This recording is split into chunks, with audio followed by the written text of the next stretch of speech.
Hello అండి, welcome back to our channel. ఈరోజు మీ అందరికీ కూడా చాలా బాగా ఉపయోగపడే కిచెన్ టిప్స్ అయితే షేర్ చేస్తున్నాను. సో ఎక్కడ స్కిప్ చేయకుండా చివరి దాకా చూడండి. దాదాపుగా ఆడవాళ్ళందరూ కూడా ఉల్లిపాయలు అనేవి రెగ్యులర్గా కట్ చేయాల్సి వస్తూ ఉంటుంది.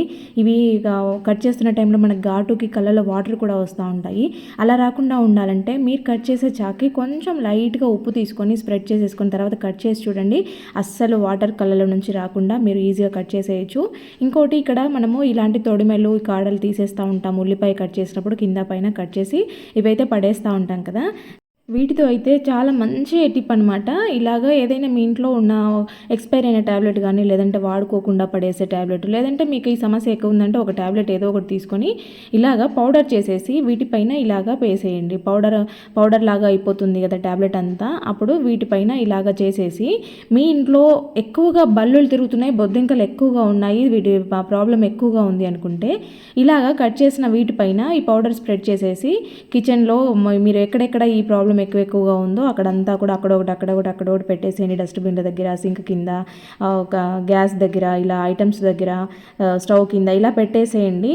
ఈ ఘాటు స్మెల్కి, ఆనియన్ అంటేనే ఘాటు, మళ్ళీ దానిపైన మనము ట్యాబ్లెట్ పౌడర్ వేసాం కదా, ఈ స్మెల్కి బల్లులు బొద్దింకలు అయితే అస్సలు రావు. ఒకసారి ట్రై చేసి చూడండి, రెగ్యులర్గా మీరు చేసుకుంటారు. ఇంకా నెక్స్ట్ వచ్చేసి ఒక గిన్నెలోకి అయితే ఇలాగా వాటర్ తీసేసుకొని దాంట్లోకి 4-5 లవంగాలు వేసేసి, ఎప్పుడైనా మనము యూజ్ చేయండి నిమ్మకాయ అంటే కొంచెం కట్ చేసుకుని పక్కన పెట్టేసింది డ్రై అవ్వడం లాంటివి జరుగుతూ ఉంటాయి కదా, అలాంటి నిమ్మకాయ ఉంటే కనుక ఇలా పిండేసుకొని, అలాగే ఏదైనా వాడి పడేసిన తొక్కలున్నా కూడా ఇలాగ వాటర్లో పెట్టేసి ఈ లవంగాలు నిమ్మకాయ పెట్టేసిన వాటర్ని ఫ్రిడ్జ్లో పెట్టేయండి. మనకి ఫ్రిడ్జ్ అప్పుడప్పుడు గలీజ్ స్మెల్ వస్తూ ఉంటుంది, బాగా బ్యాడ్ స్మెల్ వస్తూ ఉంటుంది. అట్లాంటప్పుడు ఇలాగా గిన్నెలోకి వాటర్ తీసుకొని మీరు పెట్టేసి నైట్ అంతా ఉంచి మార్నింగ్ తీసేయండి. బ్యాడ్ స్మెల్ అంతా పోయి ఫ్రిడ్జ్ మంచి వాసన వస్తూ ఉంటుంది. ఇంకా నెక్స్ట్ డే మనం ఏంటంటే పాల ప్యాకెట్లు, పెరుగు ప్యాకెట్లు ఏమైనా తెచ్చుకుంటూ ఉంటాము. దాదాపు ఇవి పెరుగు అయితే కనుక ఇలాగ ప్యాకెట్లోనే ఉండనివ్వడం కన్నా ఏదైనా గిన్నెలోకి వేసి పెట్టుకోవడం బెటరు. కాకపోతే చాలా వరకు అందరూ ఇలాగే ప్యాకెట్తో స్టోర్ చేసుకుంటూ ఉంటారు కదా. ఇది ఇలా ఓపెన్లో పెట్టడం వల్ల అంతా కూడా ఫ్రిడ్జ్లో ఉండే వాసన అంతా దీనికి పట్టేయడము, టేస్ట్ మారిపోవడము, ఒక రకంగా అయిపోతూ ఉంటుంది. అలా తినడం అంతా హెల్త్కి మంచిదేం కాదు. కాబట్టి ఇలాగా ఏదైనా ఒక క్లిప్తో కానీ రబ్బర్ బ్యాండ్తో కానీ కవర్ చేసేసి మీరు ఫ్రిడ్జ్లో స్టోర్ చేసుకోండి. ఓపెన్లో ఎప్పుడు కూడా ఏ ఐటమ్స్ పెట్టకూడదు, మూతలు లేకుండా ఇలాగ పెట్టేయండి. ఇంకా నెక్స్ట్ మనకి సీజనల్గా దొరికే ఫ్రూట్స్లో చాలా ప్రోటీన్స్, విటమిన్స్ ఉంటాయి మన బాడీకి కావాల్సినవి. పిల్లలకి పెరుగుదలకి వాళ్ళకైతే మనము ఏ సీజనల్ ఫ్రూట్ ఆ సీజనల్లో ఇవ్వాలి. అప్పుడే మనకి వాళ్ళకి అన్ని బాడీకి అన్నీ కూడా అందుతాయి కదా. సో ఈ జామకాయలు ఏంటంటే అందరూ తినగలిగినవి, చిన్న నుంచి పెద్దవారు వరకు, షుగర్ పేషెంట్స్ ఎవరైనా కూడా ఈజీగా తినగలిగి. ఇంకొకటి ఏంటంటే జామకాయలు తిన్నప్పుడు పిల్లలకు జలుబులు దగ్గులు వస్తాయని దాదాపు తినకుండా సీతాఫలం ఇలాంటివి నెగ్లెక్ట్ చేస్తూ ఉంటారు. ఇలాగా బాగా మాగిన కాకుండా కచ్చగా అంటే పచ్చిగా ఉండే జామకాయలు తెచ్చుకొని కొంచెం వైట్ కలర్లో ఉండేవి తెచ్చుకున్నారనంటే అవి కొంచెం స్వీట్గా ఉంటాయి, బాగా మాగవు కాబట్టి దగ్గు జలుబు రాదనమాట. కొంచెం ఇలాగ పచ్చిగా ఉన్న కాయలు తింటే జలుబు దగ్గు రాదు. కాబట్టి సీజనల్గా వచ్చే ఫ్రూట్స్ని నెగ్లెక్ట్ చేయకుండా పిల్లలకి ఇవ్వండి. దీనికి కొంచెం సాల్ట్, కొద్దిగా కారం వేసి ఇచ్చారంటే పుల్లగా కారంగా ఉప్పగా తింటారు. లేదు పిల్లలు తినగలుగుతారని అనుకుంటే పెప్పర్ ఉంటుంది కదా, మిరియాల పొడి, సాల్ట్ వేసి ఇచ్చినా కూడా చాలా బాగుంటుంది. వాళ్ళు ఈజీగా తింటారు. స్నాక్స్ లాగా స్కూల్కి పెట్టించినా కూడా మంచిగా తినేస్తూ ఉంటారు. ఇంకా నెక్స్ట్ వచ్చేసి ఇలాగ మనమైతే ఇంట్లో ఏవైనా ఆమ్లెట్స్ వేసుకున్నా, ఎగ్ బాయిల్ చేసినా ఇలా చేసేస్తాం కదా. సో ఇట్లాంటి వాటితో కూడా మంచి ఐడియా అనమాట. ఇది చాలా రోజుల నుంచి, చాలా ఇయర్స్ నుంచి చాలామంది వాడుతున్నదే. కాకపోతే ఇది అంత బాగా వర్కౌట్ అవుతుందా లేదని చాలామంది అనుకుంటూ ఉంటారు. ఇక్కడ ఇలా తీసిన తర్వాత ఎగ్స్ని మనమైతే ఒకసారి మంచిగా వాటర్ వాష్ చేసుకొని డ్రై చేసుకోవాలి, లేదంటే స్మెల్ వస్తూ ఉంటాయి. ఆ తర్వాత దీనిపైన ఏదైనా మార్కర్తో కానీ, స్కెచ్తో కానీ, లేదంటే కలర్తో కానీ ఇలాగ కళ్ళలాగా పెట్టుకోవాలన్నమాట. నేను వీడియో తీస్తూ పెడుతుంటే నాకు సరిగా రాలేదనేసి నేను పెయింట్ వేశాను. సో అది ఇలాగ అయింది. కళ్ళు లాగా మనకి ఇలా కనపడేలాగా పెట్టాలి. తర్వాత ఏదైనా ఒక ట్యాబ్లెట్ తీసుకొని దాన్ని పౌడర్ చేసేసి ఆ ఎగ్ షెల్లోకి ఈ ట్యాబ్లెట్ పౌడర్ని కొంచెం ఇలాగా స్ప్రెడ్ చేసినట్టుగా వేసేసుకోవాలన్నమాట, దాంట్లో ఈ స్మెల్ వచ్చేలాగా. ఇప్పుడు ఇలాగా అన్నిటికీ మనం ఎక్కడెక్కడ పెట్టాలనుకుంటామో అవన్నీ కూడా ఇలా పెట్టుకుని రెడీ చేసుకున్న వాటిని మీరు కిచెన్లో కానీ, లేదంటే కిటికీల దగ్గర, ఏవైనా కార్నర్స్లో బల్లులు ఎక్కువగా తిరుగుతూ ఉన్నాయి మాకు అనుకునే వాళ్ళైతే ఇలా పెట్టండి. మీకైతే ప్రాబ్లం క్లియర్ అయిపోతుంది. ఖచ్చితంగా వర్కౌట్ అవుతుంది. ట్రై చేసి చూడండి. ఇవైతే మనం పడేస్తూ ఉంటాం కదా, పడేసే ముందు ఒకసారి ట్రై చేసేయండి. వర్కౌట్ అయితే నెక్స్ట్ మళ్ళీ పెట్టుకోవచ్చు, లేదంటే తీసి పడేసేయండి. ఇదైతే బల్లులకైతే చాలా రోజుల నుంచి వాడుతున్న టిప్, ఇది కొత్తగా చెప్పాను. చెప్పేది కాదు. తర్వాత ఇలాగ ఒక గిన్నెలోకి అయితే వాటర్ తీసేసుకొని దాంట్లోకి ఇక్కడ 1 స్పూన్ అంతా శొంఠి పొడి అనమాట. ఇది ఇక్కడ చూపిస్తున్న చిన్న స్పూన్ అనమాట, అందుకు 4 సార్లు వేయాల్సి వచ్చింది. యాక్చువల్గా అయితే ఇది శొంఠిని పౌడర్ చేసి పెట్టుకుంటే ఇలా ఉంటుందన్నమాట. సో శొంఠి పొడిలోకి ఇలాగ కొంచెం బెల్లం వేసేసుకొని ధనియాల్ని కచ్చా పచ్చగా ఇలాగ అంటే ఒక్క ముక్కగా అంటారు కదా, పగలగొట్టినట్టుగా కొద్దిగా దంచుకొని ఒక 2 టేబుల్ స్పూన్ల ధనియాలు వేసేసి, అంటే ఒక 2 గ్లాసుల టీ కావాలనుకుంటే 2 స్పూన్ల ధనియాలు, 1 స్పూను శొంఠి పొడి, అలాగే మన టేస్ట్కి తగ్గట్టుగా బెల్లం వేసుకొని బాగా మరిగించుకొని పాలు పోసేసుకొని తాగితే బాడీ బాగా చలువ చేస్తుంది అనమాట. బాడీ చలువ అవ్వడమే కాదు, ఈ సీజన్లో చాలా బాగా వర్కౌట్ అయితే దగ్గు జలుబు రాకుండా. ఇంకా నెక్స్ట్ వచ్చేసి ఇక్కడైతే మనకి అప్పుడప్పుడు పాల గిన్నెలు, టీ గిన్నెలు, అన్నం గిన్నెలు మాడిపోతూ ఉంటాయి. మాడిపోవడం అనేది సహజం, ఎందుకంటే మనము కిచెన్లో పని చేసుకుంటూ మళ్ళీ ఇంకొక పని చేస్తూ ఉంటాం అక్కడే నిలబడకుండా. అలాంటప్పుడు ఇవేంటంటే కొంచెం కొద్దిగా వండే ఐటమ్స్ అయితే కనుక తొందరగా మాడిపోతూ ఉంటాయి. అలాంటప్పుడు వీటిని ఎంత గీకినా రాలేదు, ఇది బాగా మాడిపోయింది, ఇది గిన్నె పనికిరాదు అనుకున్న టైంలో ఇలా ట్రై చేయండి. కొంచెం విమ్ లిక్విడ్ అలాగే బేకింగ్ సోడా వేసేసి ఎక్కడి వరకు మాడుందో అది మునిగేలాగా వాటర్ పోసేసుకొని స్టవ్ పైన పెట్టుకొని దీన్ని బాగా మరిగించుకోవాలన్నమాట.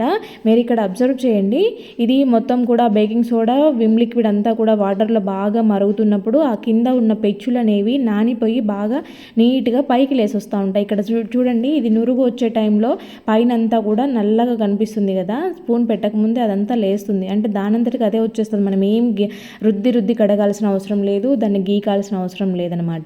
ఇలాగ మనం కొంచెం సేపు వేడి చేస్తే ఇది మొత్తం పెచ్చులుగా ఊడొచ్చేస్తుంది. తర్వాత ఇంకా ఏదైనా ఉంది అనుకుంటే ఒక్కసారి స్టీల్ స్క్రబ్బర్ తీసుకొని నీట్గా ఇలా అన్నారు అంటే మొత్తం పోయి ఇక్కడ చూడండి కొత్త గిన్నెలాగా అయిపోయింది. యాక్చువల్గా అయితే అది మాడు రాకపోతే గిన్నె పడేయాల్సిన సిచ్యువేషన్, కాకపోతే ఇలాగ చేయడం వల్ల ఏంటంటే ఎంత మాడిపోయినా సరే నీట్గా మళ్ళీ మనం గిన్నెని వాడుకునేలాగా యూజ్ చేసేసుకోవచ్చు అనమాట.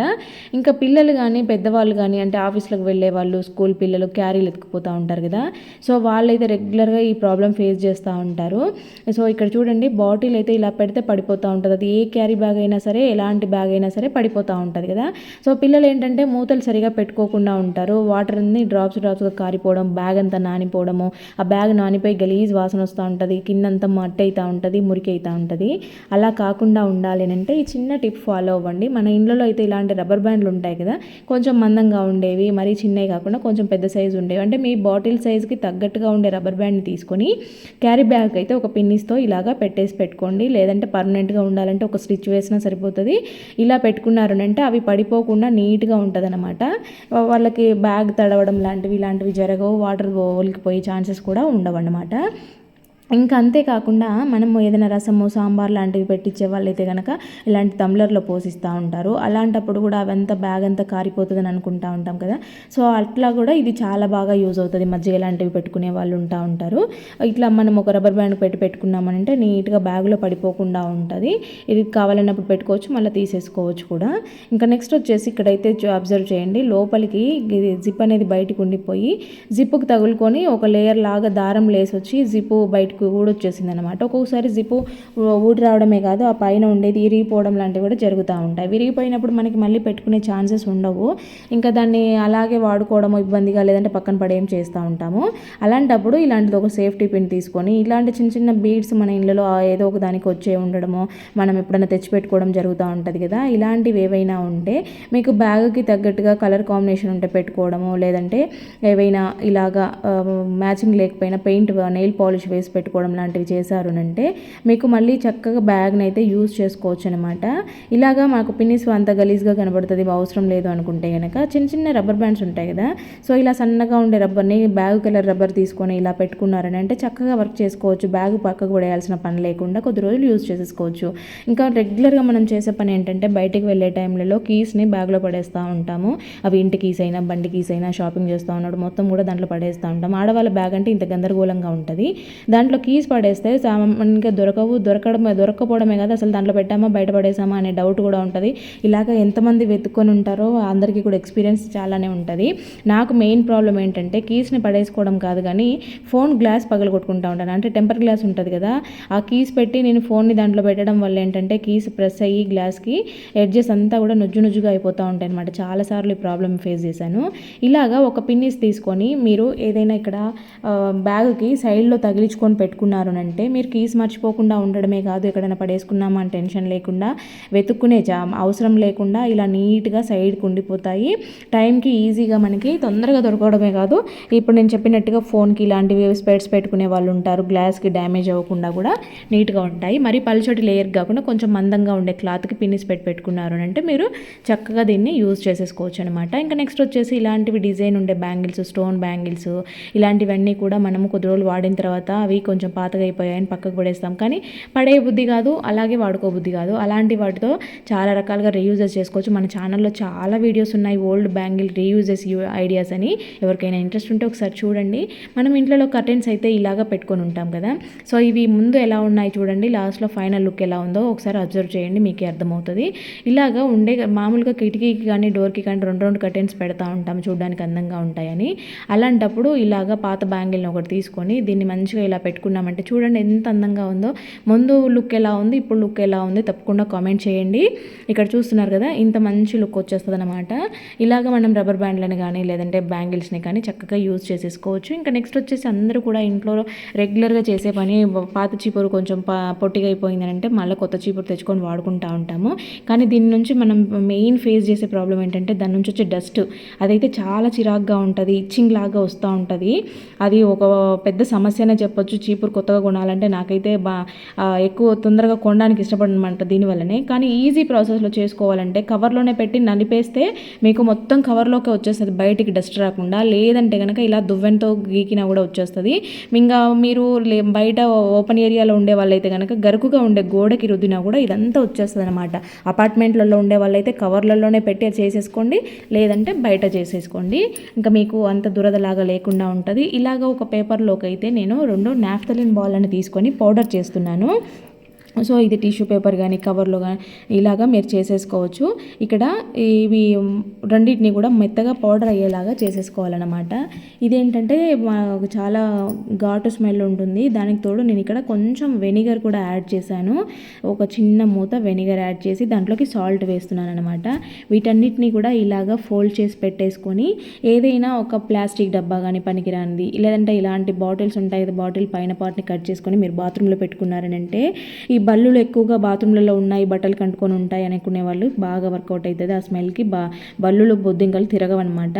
ఇంకా నెక్స్ట్ వచ్చేసి ఇలాగా ఏదైనా జెండు బామ్ కానీ ఇలాంటివి చిన్న చిన్న విక్స్ కానీ డబ్బాలు ఖాళీ అయిపోయి ఉంటాయి కదా, సో వాటితో అయితే మంచి రీయూజ్ చేసుకోవచ్చు అనమాట. ఇక్కడ నేను ఈ డబ్బా నిండా సర్ఫ్ తీసుకుంటున్నాను, దాంట్లోకి కొద్దిగా కోలిని యాడ్ చేస్తూ ఉన్నాను. అంటే సర్ఫ్ మొత్తం తడిచేలాగా కోలిని యాడ్ చేశాను. తర్వాత దీనికైతే పైన హోల్స్ చేస్తున్నాను. పైననే కాదు, ఇక్కడ దీనికి రెండు వైపులా అటొకటి ఇటొకటి కూడా సైడ్లో కూడా హోల్స్ చేశాను. ఇది దేనికోసం అని అంటే ఇక్కడ ఒక థ్రెడ్ కట్టుకునే దానికోసం అనమాట. ఇక్కడ దీనికి కట్టే థ్రెడ్ కొంచెం గట్టిగా ఉండేలాగా చూసుకోవాలి. నేనైతే ఇక్కడ ఉలెన్ థ్రెడ్ కడుతున్నాను. ఇదేంటంటే వాటర్లో ఎన్ని రోజులు ఉన్నా కూడా నానిపోకుండా ఉంటుంది, తెగిపోకుండా ఉంటుందని. ఫ్లష్ ట్యాంక్లో ఇలాంటిది ఒకటి చేసి మనం పెట్టుకున్నామనంటే మనం డైలీ ఫ్లష్ చేస్తున్న ప్రతిసారి మనకి కొంచెం సర్ఫ్ వాటర్ వస్తూ ఉంటాయి కాబట్టి లోపల ఇక్కడ ఈ హోల్ దగ్గర మొత్తం ఎల్లో కలర్ అవ్వకుండా లోపలంతా ఎటువంటి జామ్ అవ్వకుండా ఉంటాయన్నమాట. ఇంకా నెక్స్ట్ వచ్చేసి ఫ్రిడ్జ్లో మనం ఏవైనా ఐటమ్స్ డీ ఫ్రిడ్జ్లో పెట్టామంటే ఖచ్చితంగా గడ్డలాగా అయిపోతూ ఉంటుంది. ఆ డీ ఫ్రిడ్జ్లో పెట్టిన ఐటమ్స్ మనం ఎప్పుడైనా తీసుకోవాలని అంటే టైంకి ఐస్ అంతా ఫామ్ అయిపోయి ఆ ప్యాకెట్ బయటికి రాకుండా ఉంటుంది కదా. ఇలాంటి ప్రాబ్లం చాలామంది ఫేస్ చేసే ఉంటారు. ఫేస్ చేస్తే తప్పకుండా కామెంట్ చేయండి. ఇక్కడ చూడండి నేను ఎంత లాగుతున్నా ఇది రావడం లేదు. ఇప్పుడు నాకు ఇది ఎమర్జెన్సీగా తీసుకోవాలి. ఇప్పుడు ఏం చేస్తానంటే చాలా సింపుల్గా దీనినైతే మనము తొందరగా డీఫ్రాస్ట్తో చేయాల్సిన అవసరమే లేకుండా ఈజీగా రిమూవ్ చేసుకోవచ్చు అనమాట. కొంచెం హాట్ వాటర్ తీసుకోవాలి, బాగా మరిగే నీళ్ళు కాదు, అలాగని మరి గోరువెచ్చది కాదు, కొద్దిగా హాట్గా ఉండేలాగా వాటర్ తీసేసుకొని దాంట్లోకి ఒక స్పూను సాల్ట్ వేసేసుకోవాలన్నమాట. ఈ హాట్ వాటర్లో సాల్ట్ అంతా కూడా బాగా కరిగేదాకా ఇలాగ కలుపుకున్న తర్వాత ఫ్రిడ్జ్లో కొద్ది కొద్దిగా ఐస్ మీద పోస్తూ ఉండాలి.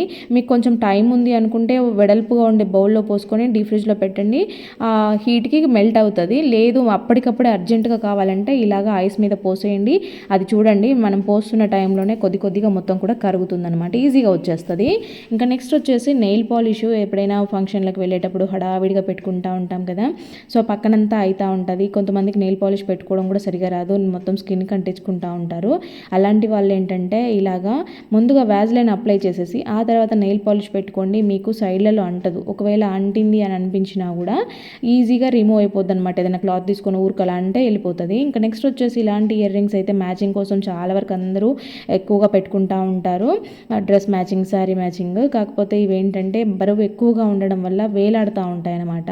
ఆ వేలాడేలాగా లేకుండా, లేదు మీరు రోజు హెవీ పెట్టుకోవడం వల్ల చెవులు కూడా సాగిపోయి ఉంటాయి, అలాంటి వాళ్ళకి బెస్ట్ ఐడియా అనమాట. ఇలాగ డబల్ టేప్ ఉంటుంది కదా, డబల్ టేప్ని కొంచెం కట్ చేసుకొని ఇలా బ్యాక్ సైడ్ పెట్టేసుకొని మీరు చెవుకి పెట్టుకున్నారని అంటే అది నీట్గా చెవుకి అంటుకొని కూర్చుంటుంది అనమాట. ఫ్రెండ్స్, మరి వీడియో చూశారు కదా, వీడియో నచ్చితే మాత్రం ప్లీజ్ లైక్ చేయండి. అలాగే ఏ టిప్ బాగా నచ్చిందో కామెంట్ పెట్టడం మాత్రం అస్సలు మర్చిపోద్దు. ఫస్ట్ టైం చూస్తున్నట్లయితే ప్లీజ్ సబ్స్క్రైబ్ చేసుకోండి. Thank you for watching.